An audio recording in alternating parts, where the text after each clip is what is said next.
Dear Sauron, Gollum has your ring. He has now captured your most powerful one. This is great news. Meanwhile, Bilbo will be unfortunately taken out on an adventure with Gandalf and his company. Thorin and company, to be exact. Gollum is a peculiar creature. He would wear it until it tired him, and so he would keep it in a pouch and later hide it in a hole in the rock of an island. He would put it on when he couldn't bear to be parted from it, or hungry or tired of fish, which he loved. He would also creep along dark passages to look for stray goblins. Gollum is a hobbit, a Stoor, and he was born in 2430 of the Third Age and dwells in the Gladden Fields. He was kicked out of his own family's home by his grandmother as he took to thieving, muttering to himself, gurgling in his throat. But most importantly, he is already corrupted by the One Ring. Make sure it never ends. Make sure he keeps the ring forever. That way, one day, he'll be one of us. He loved when no one can see him when he wore the ring, and would often use it for crooked and malicious uses. Luckily for us, these are things that we look for. The more you wear it, the more you love it, just like he loves himself. Initially, Gandalf saw something peculiar in Bilbo. He would see it as just an adventure at first. But Bilbo didn't really know that he was going to go to Lonely Mountain. He thought he was just going to go out, which would be the best part of this whole journey. See, Thorin just doesn't want Bilbo going with him. Convince him that Gandalf just doesn't know anything. Gandalf will convince Thorin how great Bilbo would be as an additional member of Thorin and company. But Bilbo, he doesn't have any adventurous spirit whatsoever. Sure, he is half a Baggins and half a Took, which is what Gandalf tries to persuade him of, though really he is a Baggins of Bag End. He really doesn't know anything about his Took side. Gandalf will convince him of that. Our job is to make him forget it. Make him forget that he even had a Took side. Remember that Bilbo just doesn't do adventures. They just aren't his thing, you know. This is to their advantage, and to our disadvantage, since that would mean that Bilbo will one day grab hold of your ring, which is now in Gollum's hands. But do not fret. All we must do is make sure Bilbo holds on tightly to his Baggins side. After all, Belladonna Took never had any adventures once she married Bilbo's father, Bungo Baggins. Who wants to go on adventures anyways? It seems Belladonna just knew better after she married Bungo. See, Gandalf's idea, which could possibly also be our enemies, was that Bilbo had this Took side which frequently went on adventures, like a spark that's waiting to ignite. This was very unlike most hobbits. Most hobbits are living like Bilbo now in his Baggins side, as plain, quiet folk who have no use for adventures. Nasty, disturbing, uncomfortable things make you late for dinner, but Gandalf sees that Bilbo is not just like any other hobbit and take him out on adventures to redeem his Took side. But we must stop him.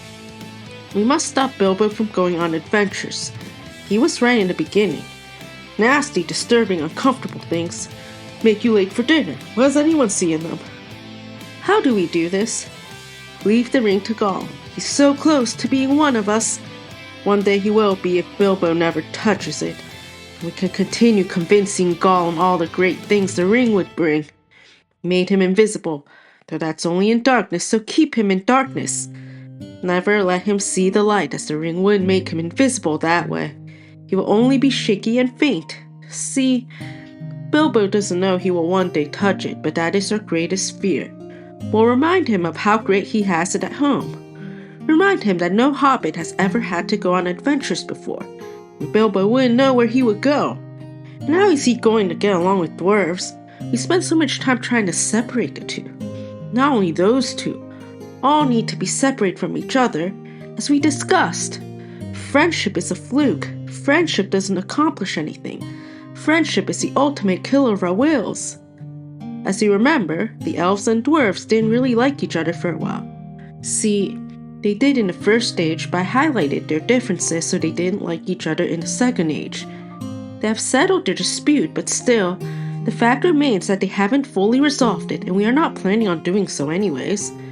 Same with Bilbo and the dwarves. What use does he have going with them? should Bilbo go, make sure that he gets as close to the ring as possible. No one would take the ring to Mordor that way, but even if he does, it would be so easy, as you are the ring's maker. Much like me, you can use your power to control other characters, including Gandalf. Gandalf is a Maya, just like you once were. However, you have the ring. You are the ring's maker. This increases your power. Do what I say, and you should always have the upper hand. Not even hobbits can come close to you. See, Gandalf is quite an interesting creature. He seems to try to find the most unlikely people to meet up, knowing that friendship and community is the way to go in destructing our deeds. He values virtues such as compassion, community, and integrity. Our goal is to destroy all of that. Much like yourself, Gandalf is one of the Mire, an immortal spirit in visible physical form. He dwelt in Lorien, but learned things like pity and patience from the Vala Nienna, the Lady of Pity and Mourning. See, he really has much more in common with you and I than anyone would think. The chief difference is that the roles are designed so they could follow the will of our enemy. Gandalf will later be known as Mithrandir of the Council of the Wise, as the most vigilant and closest in council with the elves, especially Elrond. However, our shadow returned during then, and Saruman learned about the Rings of Power. We were able to darken their hearts. See, Gandalf and Elrond were fooled for a hot second. Gandalf was able to use his dark thoughts to gather all the rings into his hand to master you. He thought he could fight back, though that would fight fire with fire. That was why he would later turn to hobbits. But let's go back for a minute. When you finally arose, Sauron, you were close to declaring yourself. You almost had Rivendell. Gandalf didn't know what was happening, so he meant to call upon Bilbo and would meet Thorin by chance in Bree. They would go to Thorin's halls to discuss destroying Smaug before going to the Blue Mountains. Thorin was a little skeptical, which was to be expected. He was a little more focused in reclaiming the treasure of his forefathers. By then, Gandalf had already formed Thorin and company, but thought to add Bilbo to go to the Lonely Mountain. He had been intrigued by Bilbo since his childhood, as Bilbo had stayed in Gandalf's mind ever since, with his eagerness in his bright eyes and his love of tales, and his questions about the wide world outside the Shire. He tried to visit Bilbo many times. He was often off visiting the dwarves. So, Gandalf would go back to Thorin to ask him to let Bilbo come along with him. But Thorin was suspicious, thinking he was soft, as the mud of his Shire, and silly. This will lead to our greatest plan. But unfortunately, Gandalf says, if Bilbo goes with Thorin, he will succeed, if not he would fail, leading Bilbo to be thrust into the hole of going on adventures. So now, we really don't have a chance. Bilbo will be going on this adventure to reclaim Lonely Mountain regardless of our efforts to stop him. Thankfully, it was only revealed that he would merely go. It was not revealed to Bilbo what he would do there. So, Bilbo doesn't know he was going to approach the One Ring.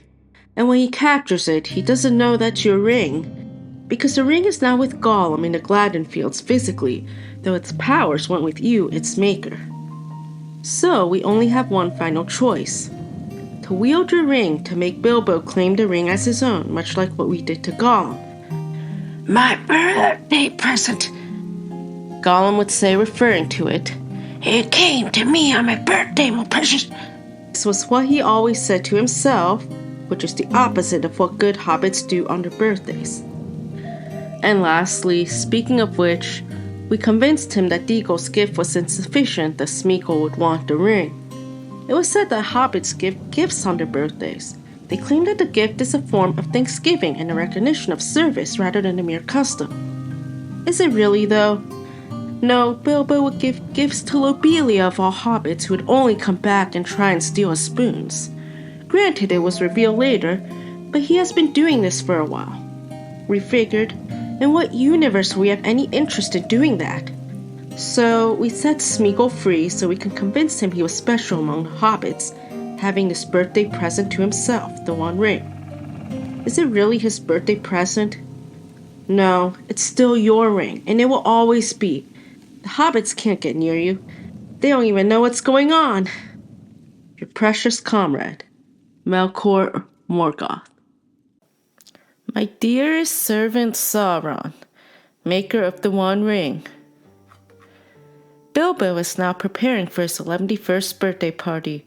He and his adopted heir and cousin, Frodo, just so happen to have the same birthday, September 22nd, today. So, let's now dive into the topic of identity through the lens of Bilbo and Frodo as they seek to further understand who they are and how they were made as hobbits. A huge part of their bond is their identities. While they seem to be warm and cordial creatures, regardless of their eccentricities, the fact of the matter is that they just don't seem like normal hobbits, and everyone knows it and is quick to point that out. The beginning of hobbits started in the Elder Days, and they have formed identities being similar to each other. They are simple creatures.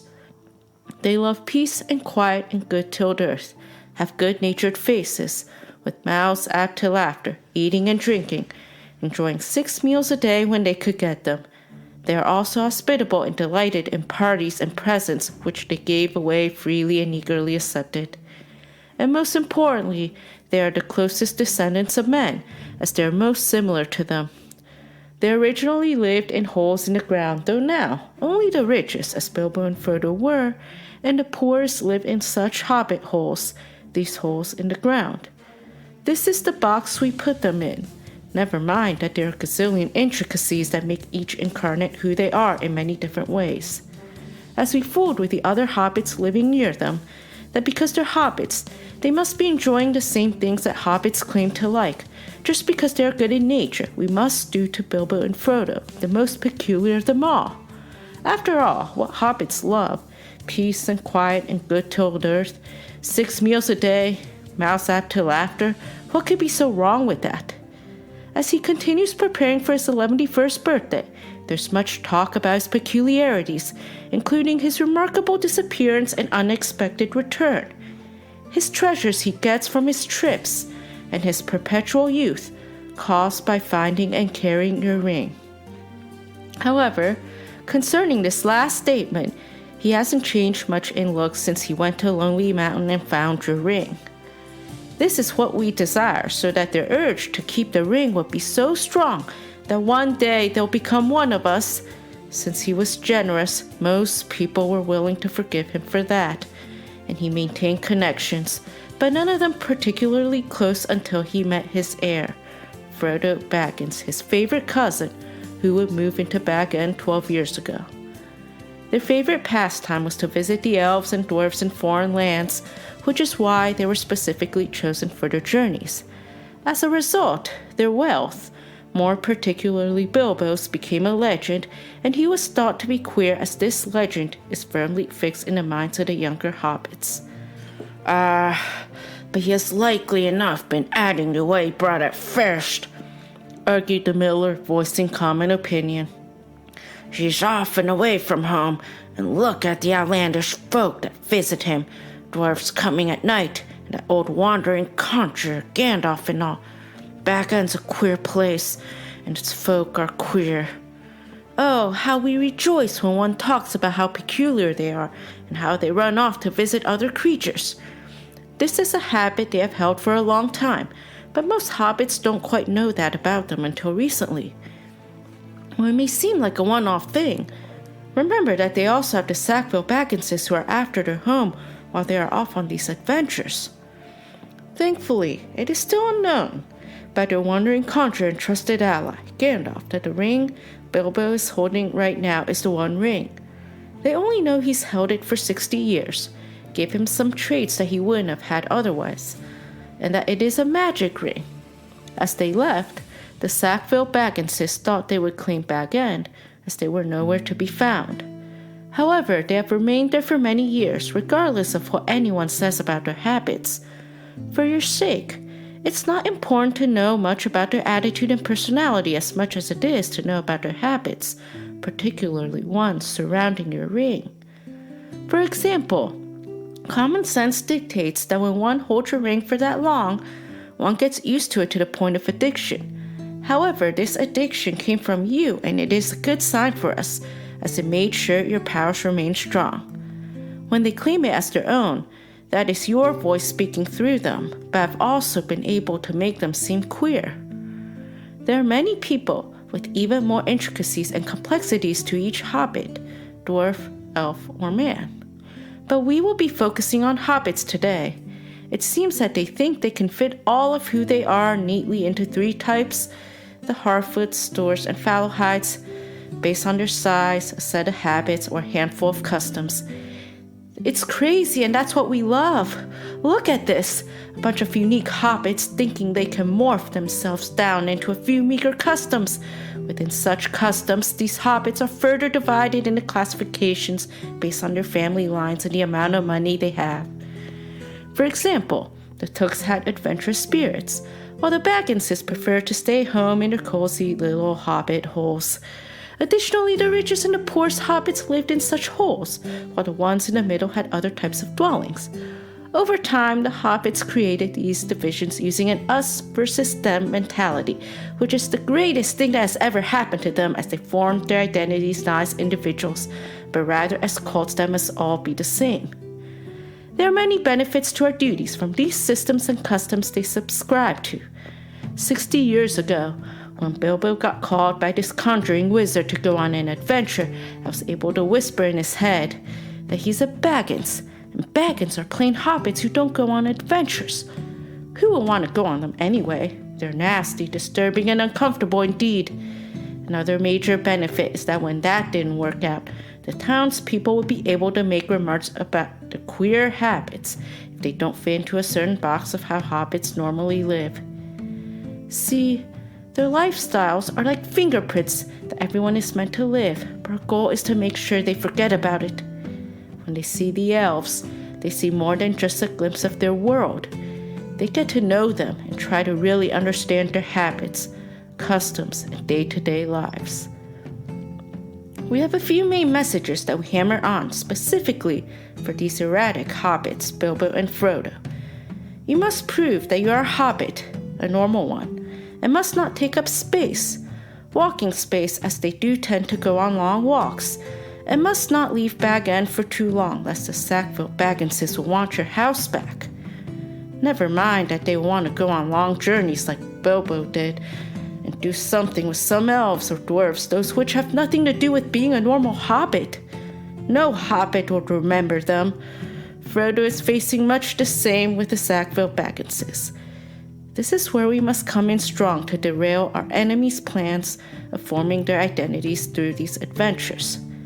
Day in and day out, our enemy speaks to them with a care and purpose that we loathe, that all they truly are is good, and for the good of Middle-earth. The Bilbo who adopted Frodo, the Bilbo and Frodo who visit the elves and dwarves, the Bilbo and Frodo who go on long walking trips together, the Bilbo and Frodo who are resistant to your ring as hobbits are. The latter is especially true. We can't eradicate that altogether as much as we want to. Our goal is to drown out the voice of Eru, Gandalf, and their nearest and dearest kin, as well as each other, and let our voice be louder, as in essence, they've just become weird and peculiar creatures who wouldn't be able to relate to other hobbits ever again. We want them to believe this. We want them to believe that they alone and separately do not belong and never will. See, before Bilbo got back from his journey to the Lonely Mountain, he had no clue that the Sackville Bagginses, who were also wealthy, thought him dead and wanted the headship of his family in place, delighting in his disappearance and lamenting his eventual return. They became obsessed with acquiring his home, even after he got back from his adventure. Later, Bilbo would adopt Frodo in the hopes of the Sackville Bagginses were finally dashed, as they envied his wealth. It's quite interesting, perhaps, as this is what we delight in. A room full of hobbits arguing about their dwelling places. This went on for far longer than even I thought it would. The return that he longed for 60 years ago, to be back in his hobbit hole in Bag End after a long and daunting journey, was overshadowed by that one interaction with the Sackville Bagginses for years. I kept on with the message that Bilbo was just weird and would not be able to relate to the other hobbits. Until his journey, he had never thought that his desire to visit the elves and dwarves and go on adventures was off-putting, a burden, or an annoyance to his own species, the hobbits. That was not until I kept the momentum of his neighbors, the other hobbits, and especially the Sackville Bagginses. After Bilbo adopted Frodo, it was clear that the Sackville Bagginses detested Frodo just as much as Bilbo, if not more, as they resent his inheritance. This is one of those instances that required little effort from me, though the after effects were huge, as they felt abandoned by their own family line. As I saw, I realized that the only thing that I had to convince them of was that everyone was on the side of the Sackville Bagginses. However, there came a point when Bilbo decided to not let it run over his head, to break free, though I tried to make sure this never came. So I move on to our other main goal. We are to keep these subjects under great fear and despair, to the point that they'll lock themselves away from the incarnates of Middle-earth. There are many opportunities in their lives to do exactly that. See, we get the hobbits to talk endlessly behind their backs about their weirdness. Each year, Bilbo and Frodo would give combined birthday parties at Bag End, though it is understood that this year is something special, as Bilbo is turning 11 and Frodo is turning 33, which is the coming of age for hobbits.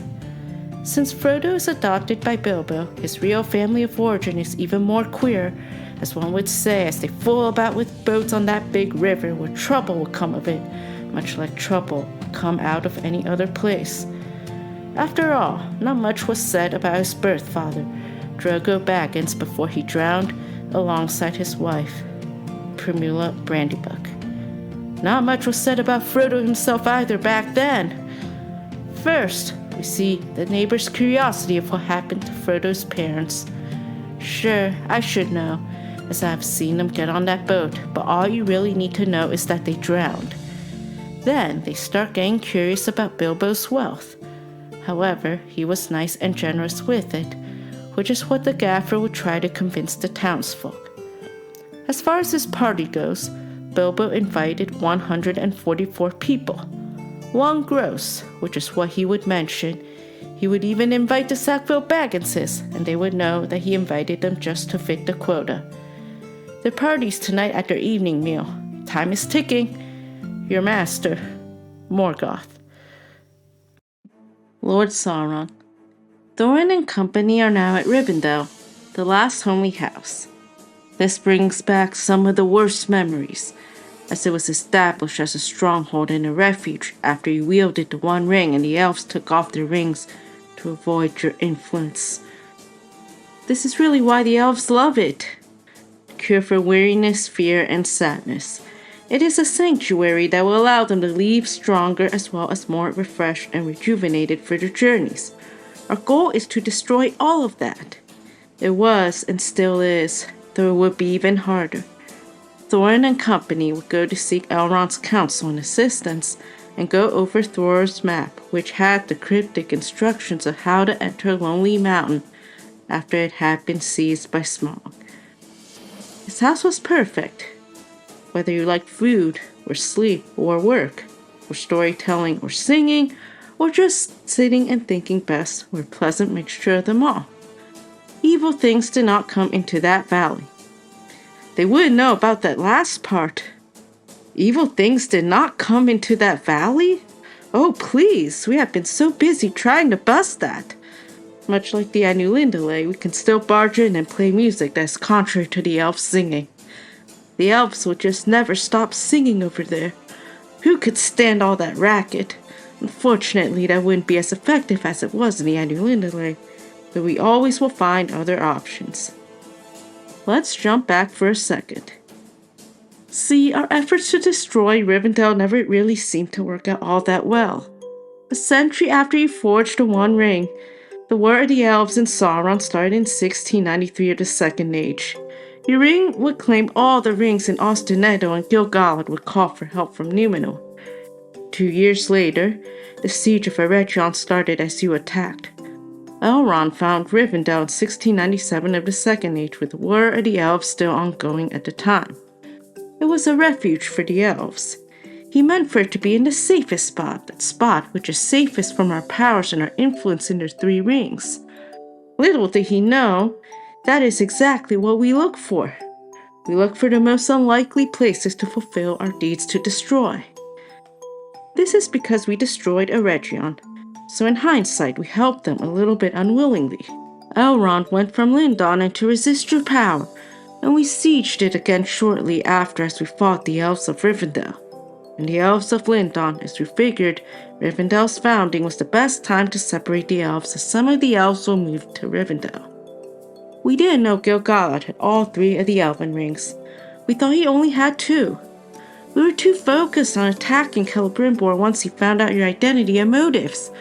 But we knew Elrond will attack you from the rear, and so we sent a small force to lay siege to Rivendell, which ended up being destroyed. In 1699 of the Second Age, the war was still going on, and we were able to separate Lindon and the Grey Havens from Rivendell, which was our greatest tactic. Additionally, we had total control of Eriador as they fell. Unfortunately, this was short-lived as an army of Numenor arrived a year after that. Since we were unable to take over the 3 rings of the elves, we can still count on your ring. It is now in Gollum's hands, who is already corrupted. Gollum first had it right when the Istari were formed. Meanwhile, Bilbo and his crew, Thorin and company, were not aware of this ring. Bilbo is still getting used to going on adventures, but it's not too late to just leave the ring to Gollum for him to one day be one of us. Now, Rivendell's forces are starting to get stronger and will get stronger after Thorin and company leave to finish their quest. This is because as Gandalf was looking for a hobbit, Bilbo, to fulfill his deed, we were already planning a great war. It always goes back to this one. We must find a way to stop this. Gandalf knew that Saruman would get closer and closer to your side, thus he was hindering all his plans. So, our plan to attack one of the Istari partially worked. We got Saruman, who used to be the chief of the Istari, on our side. Unfortunately for us, Gandalf was the only one who knew Rivendell was not out of our reach. Since Gandalf and Saruman are both Maya, their powers are the same as yours. So now, the point is unfortunately no longer to get Gandalf on our side anymore, as he had already made his choice to side with our enemy. The point is to get strong on Saruman's, since Saruman is on our side. Your most trusted comrade, Melkor Morgoth. My servant Lord Sauron. It has come to our attention that Bilbo has left the Shire after giving up the One Ring. We tried to have him keep the ring, but instead, you let Bilbo give it up and run off to Rivendell to write his book. This means your control over him will wane. Bilbo will be set free from our control of his desires, especially his growing desire of the ring. This is what we have feared and dreaded. We had seen this coming, but we didn't know it was going to be that soon. There are a lot of things peculiar about Bilbo and Frodo. According to the other hobbits, he is considered very unusual in many ways. Bilbo held your ring for 60 years, and there were a lot of consequences we call advantages that really stirred up a lot of the other hobbits. For example, they found his youthful looks very peculiar, being much the same at 90 as he was at 50. Bilbo also was able to become invisible whenever he wanted. This was also our doing, as it was with Gollum when he had the ring. They loved this, as no one could see them when they wore the ring during their respective times with it. This frees them up to our schemes, such as thieving. We rejoice in this matter. Meanwhile, last night was fabulous, but I hated every minute of it just as much as I hated the Spring of Arda in the First Age. Hobbits having parties and celebrating? This was why I ended the Spring of Arda. However, one good thing came out of it. Bilbo last used it to become invisible at his party last night, and it startled all the hobbits. This is because he didn't know our powers. He didn't know the ring was your ring, that was, until Gandalf asked Bilbo to give it up shortly after, as he suspects something peculiar about your ring. We still left him ignorant of the similarities of Bilbo's magic ring and your ring, as ignorance is bliss, especially when it comes to the ring. We were so close to seeing Bilbo claim it as his own. We even got Bilbo thinking that Gandalf wanted the ring for himself. See, our enemy views Bilbo's and Frodo's uniqueness as the main reason why they can be ring bearers for so long. Their adventurous spirits allowed them to be up for challenges such as claiming Lonely Mountain or taking the ring to Mordor. Most hobbits wouldn't be up for such tasks. Bilbo is a descendant of the Tooks, who were known for their adventurous tendencies. But even his adventurous spirit is different from any other Took. This was also very unlike most hobbits. Most hobbits were like his father, Bungo Baggins, or even Bilbo himself before Gandalf invited him on adventures. In addition, they would also be found going off to visit the elves and dwarves, and this desire is needed for such adventures. This is highly revered by our enemies so much that they have distinct titles. Thranduil finally calls Bilbo an elf friend at the end, though they saw signs of it long before. Bilbo was always off visiting the dwarves, which was why Gandalf went along with him to Lonely Mountain. They had developed a habit of visiting the elves and dwarves, especially as Bilbo got back from his adventures. I made sure Bilbo knew about his peculiarities. Our work is cut out as the other hobbits think he and Frodo are peculiar and weird. That is in their customs. Each of the types of subjects, the elves, dwarves, men, and hobbits, they have a culture and a custom that they would follow. For example, the elves were meant to be ethereal and have a ton of wisdom and knowledge, while the dwarves were meant to be tough grinders but also be rowdy and fun. Sure, the dwarves were made by a Owle who couldn't wait, but once he presented them to our enemy, he forgave this subject and claimed the dwarves as his own children. The men were meant to be mortal, as that is the gift of our enemy, as they would mature and grow weary much quicker than the elves.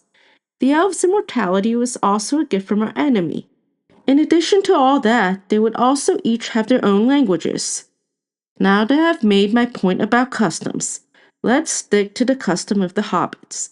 The hobbits are meant to never go on any adventures or do anything out of the norm of what hobbits usually do, which is to stay in their cozy little holes and do the same thing day in and day out, smoking, farming, and gardening. They would also speak the same language, the common speech. However, our enemy made each creature in his unique design, which means that some elves, or dwarves, or men, or hobbits in this case, will cross over into the design and customs of the other types of subjects. I convinced them that Bilbo's early life was quiet and comfortable in Bag End, so why go now? Bilbo also knew Elvish and was passionate about it. This would aid him in his writings about his adventures. He was also willing to teach it to Frodo and Sam. But for what? See, our enemy made him a unique kind of hobbit as he did all the other ones. While technically hobbits are descendants of men, our enemy also created them too. So, he also created hobbits. But with that came the customs. But he created Bilbo in a manner that he was meant to have different desires than the average hobbit. He is a hobbit, not an elf or dwarf, and our goal is to remind him of that. Finally, we would have to change our main subject from Bilbo to Frodo, as Frodo now has the One Ring. Frodo could hardly wait to inherit his cousin's place, and meanwhile, your ring is laying somewhere over there. But we are very busy. Your master, Melkor Morgoth. My servant, Elrond's council is underway. Our subjects, which include elves, dwarves, men, and hobbits, are there with Elrond to decide what to do with the ring. We have finally made them aware of our powers. Elrond and Bilbo will be telling most of it, as Elrond was the head and Bilbo found the ring.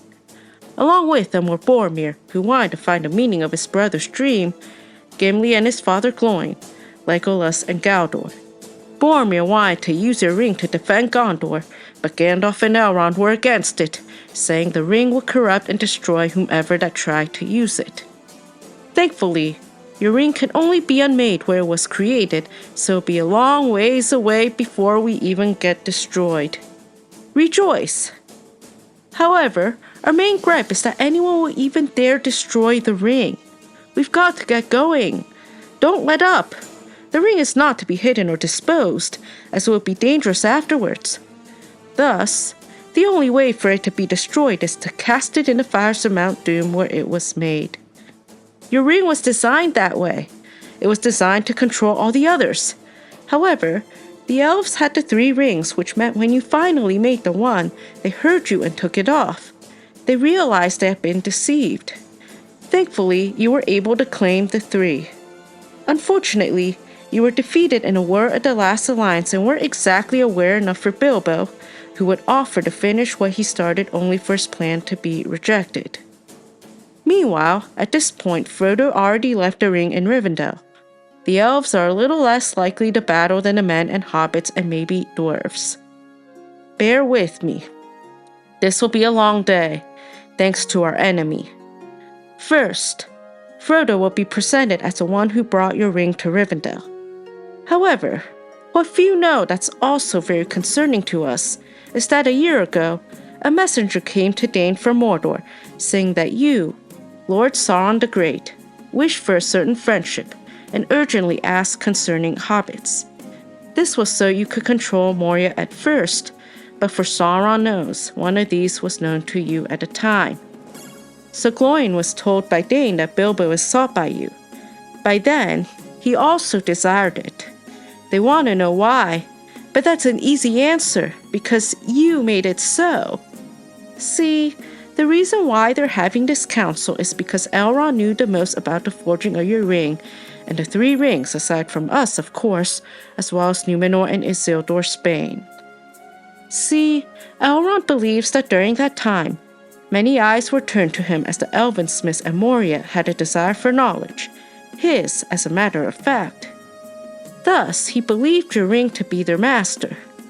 Also, between that time and Numenor, the last alliance was made by the faithful, those who followed the will of our enemy.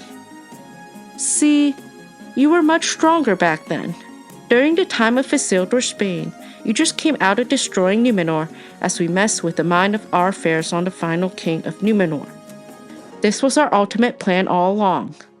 See, the Valar thought their band was for the good of the Numenorians. Remember the difference between the faithful and the king's men, far apart from one another, divided in the discord we've created. Even better yet, the faithful are in the minority. Unlike the faithful, the king's men were able to build the pride and wealth of the Isle.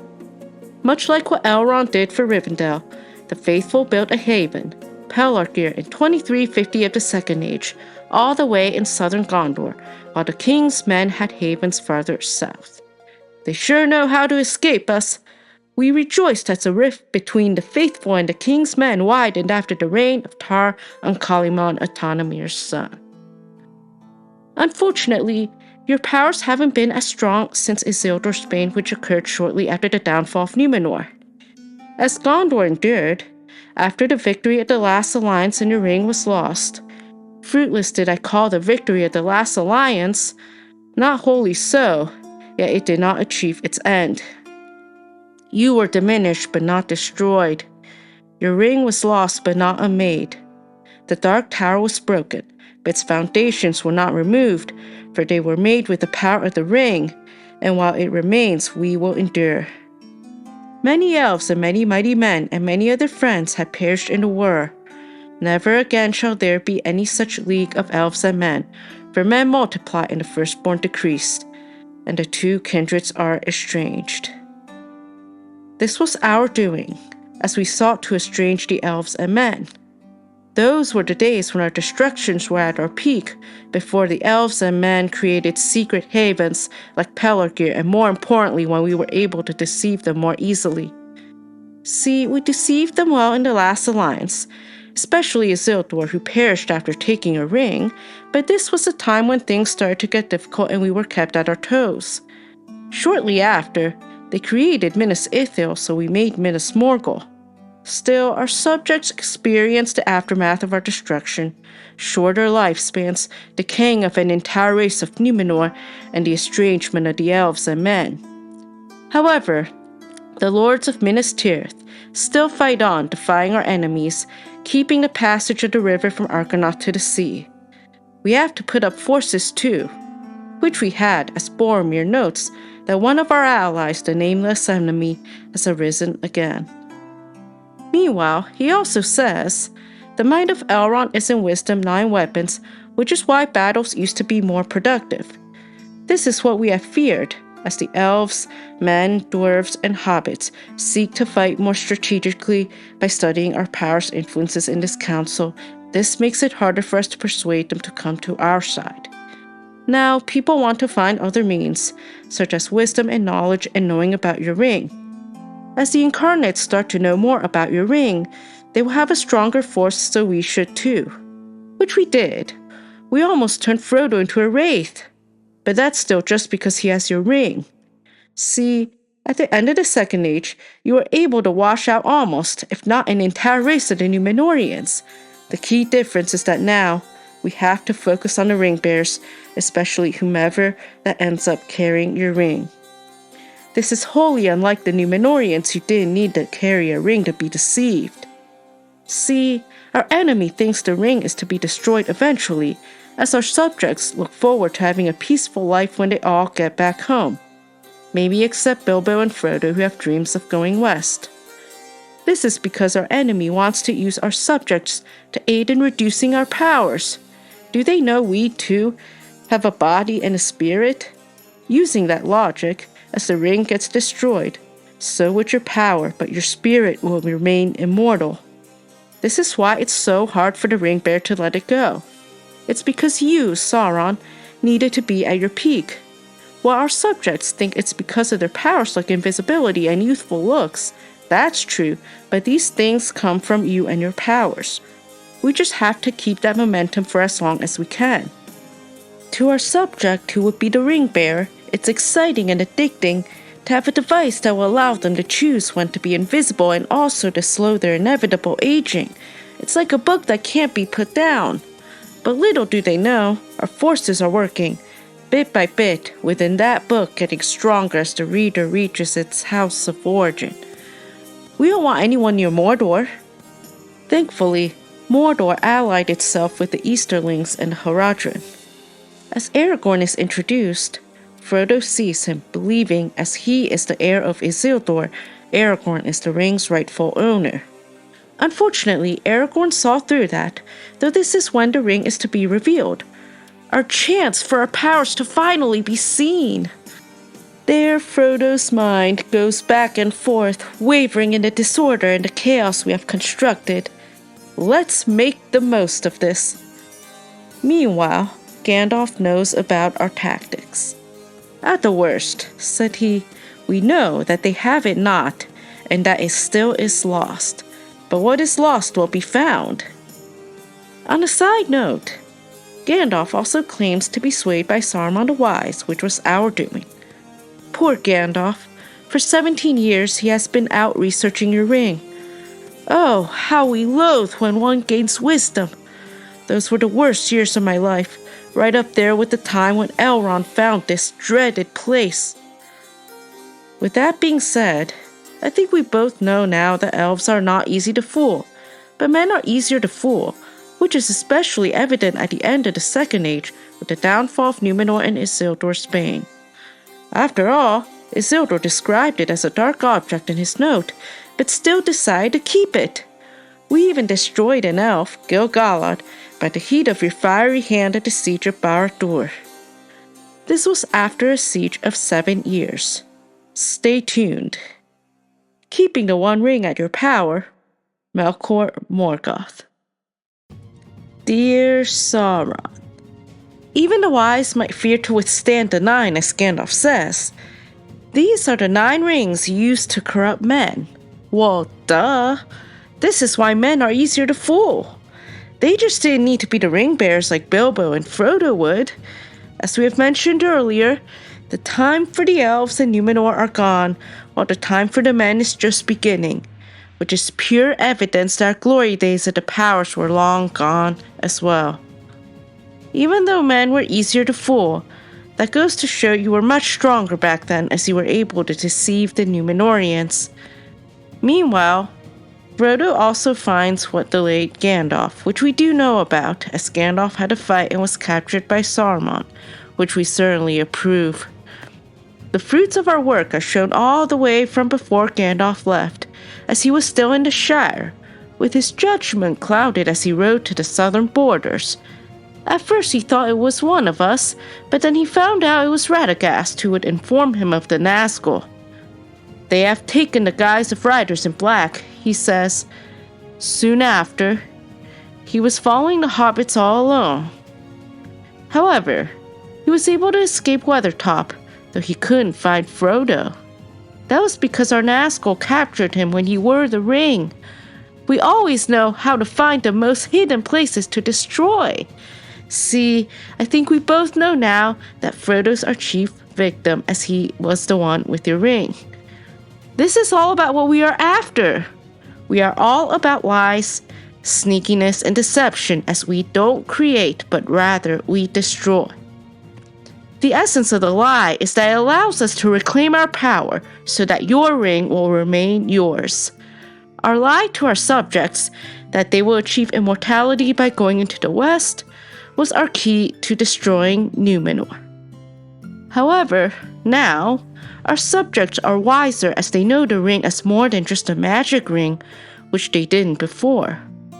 See, with the Numenorians, we targeted the kings that were proud and greedy, as they were most likely to be jealous and desire immortality of the Eldar and the Valar. Then, after that, we had to start targeting the ring bearers. We convinced Isildur to keep the ring, which he did, even as Elrond counseled him to give it up. Now, we hear Gandalf talking about being swayed by Saruman. As he writes to Frodo, he was en route to Saruman's gate, as Saruman called him to the foot of Orthanc and saw a ring on his finger. Saruman was initially a chief member of the Istari, though we were able to sway him to come to our side. As a result, we rejoiced as he amassed himself as one of us, as Frodo talks about how fitting it was that he had a dream about this very moment, without knowing that the deed really happened. The truth was that Gandalf's plight was much worse than what Frodo heard. Cha-ching! See, first it seemed to him that Radagast had also fallen. Then Saruman would try to undo his plot, as this is what we are about. Then one of the eagles, Gwahir, found Gandalf standing on the pinnacle, as the eagles saw many things on our part: the mustering of orcs, gathering of wolves, and the 9 riders, all whom knew about the escape of Gollum, who had the ring about a few hundred years ago. Then Gandalf was sent to Rohan, which unfortunately signified his gaining of wisdom on the ring as he saw Saruman's lies. Saruman just wanted to see what's going on, but Gandalf had to take things way too far by messing with your ring. This is our time to shine, as Aragorn would say, your forces are stronger than ever before. Then Saruman must be a noble heart indeed, he says, and it grieves me more than many tidings I might seem worse to learn that Sauron levies such tribute. It was not so when last I was in that land. It's time for us to strengthen our forces so your ring and our powers would remain ours. Notice how I keep going back to this? This is because this is our main goal that we're working towards. Much like the hobbits in the future fellowship are planning on casting a ring, and subsequently our powers, into the fire, we are planning on strengthening our forces so that our powers would remain ours. Elrond will be saddened to hear this news, and this is also where we rejoice. Until now, he was blissfully unaware that Saruman successfully became one of us. Who would have thought? Mwahahaha! After all, he was originally the chief member of the Istari.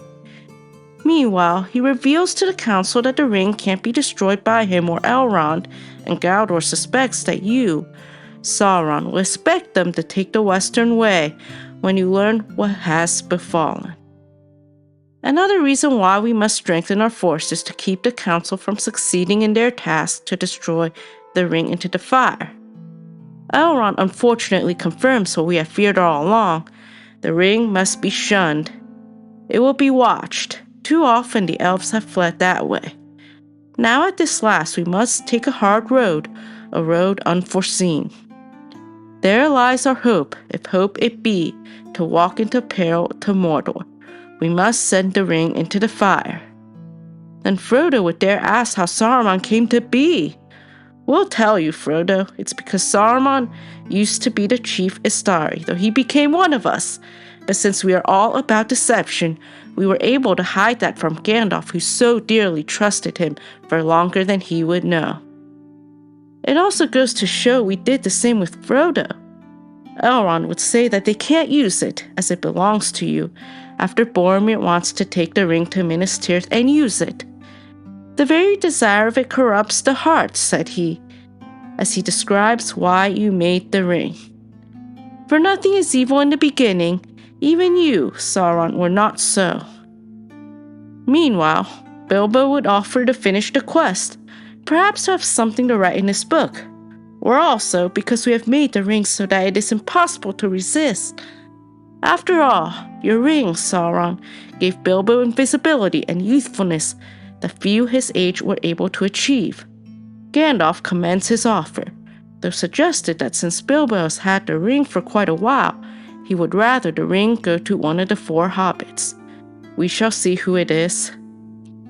Your Honorable Master, Morgoth. P.S. See, the reason why Gandalf didn't appoint the task to Bilbo is because he thinks Bilbo is too old. Those hobbits, poor mortals. After all, you and I are thousands of years old, and were when you forged the One Ring. P.P.S. Elrond appointed the task to Frodo, saying that if he doesn't, no one else can.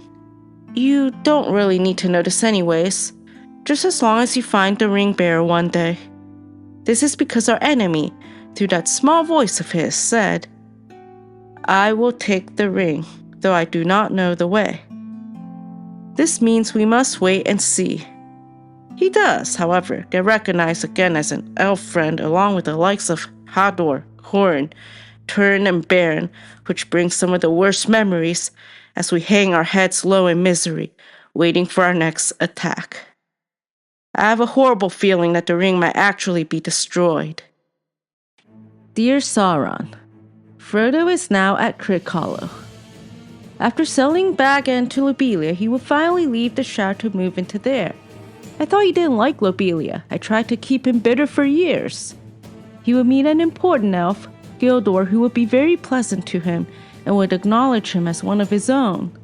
This was the worst thing since Bilbo went for a stop at Rivendell after he got back from his quest to find treasure in the Lonely Mountain. With Bilbo, Thranduil acknowledged him as one of his own, and now Gildor with Frodo. When will this ever end? This is because years ago, a new dimension to Middle-earth was formed. It was a doomed island called Numenor. Meanwhile, there was an unusual father-son relationship that will repeat itself at various times. During the time of Numenor's destruction, Elendil and Horendil were living and your reasoning was sharp as it allowed you to win people over when your powers were getting rusty. Our focus was mainly on keeping them bitter at the elves and Valar for their immortality. However, the hearts of the faithful were too strong, which limited the control I had over certain Numenorians. I hated every minute of it. Thankfully, I had the king's men, who decided to form a group against our enemy. A central theme to Middle-earth and Arda is the rebellion of our powers. This would limit the control I would have over them. With the Valar, I decided, they like light, we give them darkness. They know how much I hate it. The light, the blinding light. Meanwhile, many of the happenings of Middle-earth involve an idealized father. First, it was Elendil and Horendil, and now Bilbo and Frodo. They are very peculiar creatures. In 2941 of the Third Age, Bilbo becomes an unlikely hero for doing something out of the ordinary for hobbits. Before that, I tried to convince Bilbo of his bag inside and not go on his adventures. After all, Bilbo's home was just like a typically wealthy hobbit, inherited after Bungo his father. However, he finds himself caught up on his adventure and even finds a ring. He was able to later discover the power in invisibility. Meanwhile, Bilbo would be there and back again, and towards the end of his journey, Thorin realizes his courage. I fought so hard to not let that happen, to not let Thorin give Bilbo an ounce of credit. You know how much I hate when hobbits and dwarves get along with each other. All of them, elves, dwarves, men, and hobbits were supposed to be sworn enemies. As Bilbo returns, he and Gandalf make a final stop at Rivendell. You know how much I hate that dreaded place. And Thranduil acknowledges his services to the Eldar by giving him that title. Thus, the attention is drawn to Bilbo's makeup inherited from his mother, Belladonna Took, and their odd, unhobbit-like qualities. While Bilbo initially went for the finding of treasure, the attention is drawn to the finding of the One Ring. We laugh at this matter, ha ha ha ha ha, because that way, it gives us more to play with and to control. Bilbo still didn't know the ring other than the idea of it being a magic ring. Now, Frodo is at Crickhollow, as we have mentioned. Much like Bilbo, the attention has been drawn to his odd unhobbit-like qualities. Frodo and Bilbo will often be found visiting the elves and dwarves. I tried to keep them from establishing such ties, but they were convinced that this was their task. As a result, Bilbo would know much more Elvish than the average hobbit. This is not only by design of his mother, but also by design of our enemy, who created Bilbo and Frodo as different from the other hobbits. How dare they? After all, there are specific customs that each creature has to follow. While some of them overlap, others don't. I had swayed them to such customs to create division between creatures. The hobbits have the strongest customs of all. They would never have any adventures or do anything unexpected. So, when Bilbo and Frodo would be found visiting other creatures, they would be going against what hobbits normally do. Bilbo and Frodo are hobbits, not elves nor dwarves, and our job is to continue reminding them of that. I had tried to convince Bilbo of that for the longest time since before he went on this adventure, but his heart was too strong. He is an elf friend, bummer. This means our control over him will wane. We tried to give him one last glimpse of our control by convincing Bilbo to keep the ring, but unfortunately he gave it up. Thankfully it was to Frodo, which means when one door closes, another door opens. Tonight, Frodo would have a dream about being in the Undying Lands. Since he is a ring bearer, he would have a special calling from the elves, Valar, and most of all really, our enemy, some way, somehow at this point. Our goal is to remind him that this was a scheme played on by our enemy, and that his role is really to go back to the Shire and be with his own kind forever. This dream will tell him that after he accomplishes his deeds, he would one day go to the Undying Lands. What nonsense is this? After all, he is a hobbit, and hobbits don't typically go to the Undying Lands. This is what elves do. Meanwhile, the Númenóreans wanted it so bad they died once they reached Aman. After that, the Valar decided to leave that realm to the elves. Why would Bilbo and Frodo want to go there anyways, and to do things in that realm that won't be told home by their hobbit friends? That will further increase their weirdness. Your master, Melkor Morgoth. Dear Lord Sauron, as you can see, Bilbo is now approaching Gollum, whether he knows it or not. Much like the trolls, Gollum doesn't like sunlight and remains in darkness, and Bilbo will go through the hole that Gollum would hide himself in. See, Gollum spends his entire time being conflicted of whether he wants the ring, or that he wants to be freed from it. Bilbo would go through the same should he live with the ring.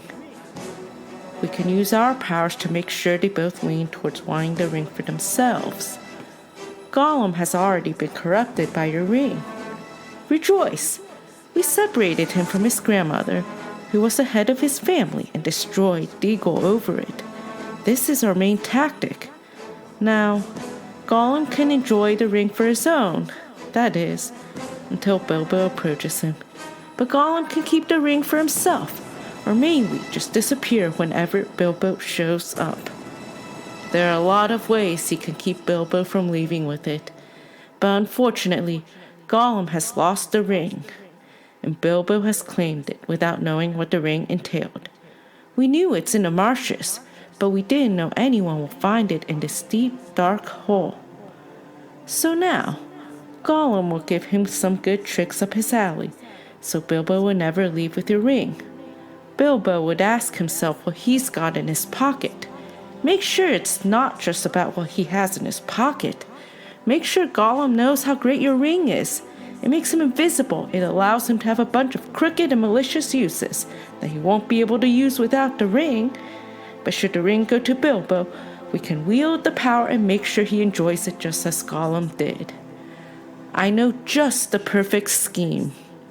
Bilbo and Gollum will be there, and Bilbo has the ring since he caught it. Make sure Gollum knows that Bilbo's got the ring. He stole it from you.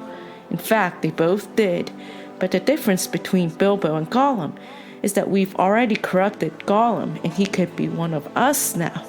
We've kept him in darkness, since the ring only makes him invisible in darkness, and he knows it. It doesn't make him invisible in light. He will only be shaky and faint. Now, Gollum doesn't want to do anything except playing with the One Ring, and since he knows he can only be invisible in darkness, he won't ever want to leave there.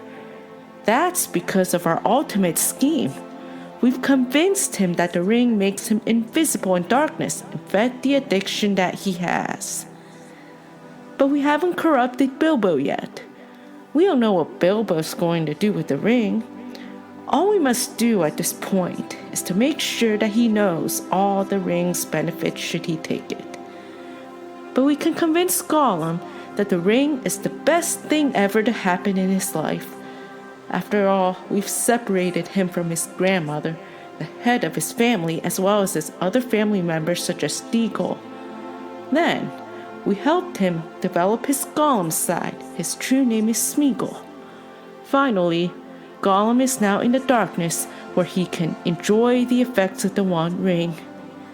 Did we ever think Gollum will enjoy it truthfully and forever, or that the ring will be a lasting instrument of happiness? No, the magic effects of this ring is only used as a plot device. Our main goal is to wield the power of the ring so they can become our own through its addictive powers we induce, such as invisibility, which I spent the last few minutes explaining this falsified power they would be convinced of obtaining. Anyways, Bilbo will innocently ask what he has in his pocket. Then Gollum would think that Bilbo was asking him. This is perfect timing. That way, he can make sure Bilbo doesn't leave with it. Gollum will want the ring for himself, as he always had. As we discussed earlier, this would not be the first time we have separated Gollum from his close kin in favor of the ring. Bilbo is a hobbit, and so is Gollum initially. Gollum, or Smeagol, was initially a store hobbit, which was one of the 3 types of hobbits. Bilbo will give Gollum 3 guesses. Bilbo is now face to face with Gollum. Time is ticking. Your master, Morgoth.